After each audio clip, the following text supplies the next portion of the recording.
এই ছেলেটি মহেশকে সাদা রং দিয়ে রং করছিল। তখন তার ভাই জিজ্ঞাসা করে, ভাই তুমি মহিষকে রং কেন করছো? সে বলে, তুমি কিছুক্ষণ অপেক্ষা করো, তারপরে তোমাকে বলছি। এই বলে রং করতে থাকে।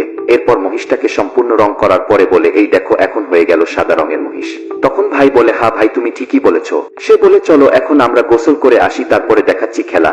এরপর মহিষটাকে অন্য জায়গায় বেঁধে বলে, যাও ওই ব্যাপারীকে ডেকে নিয়ে আসো। এরপর সে গিয়ে ব্যাপারীকে ডেকে নিয়ে আসে। তখন ব্যাপারী মহিষ দেখে বলে, আরে এত সত্যি সাদা মহিষ? তখন অন্যজন বলে, ঠিক করে দেখো, এটা গাই নয় তো। তখন মহিষের মালিক বলে, আরে পাগল হলে নাকি, গায়ের সিং এরকম হয় নাকি? তখন ব্যাপারী বলে, ঠিক আছে, তবুও আমার বিশ্বাস হচ্ছে না।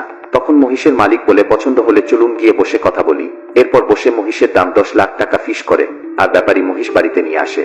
এরপর ব্যাপারী তার ছেলেকে বলে, নতুন মহিষ নিয়ে এসেছি, যাও তার উপরে পানি মারো। পানি মারার পরে যা হলো তা দেখার আগে ভিডিওটি লাইক করে দাও, চ্যানেলটি সাবস্ক্রাইব করে দাও। লাস্টে পানি মারতেই মহিষের রং উঠে যায় আর সত্যতা বেরিয়ে আসে।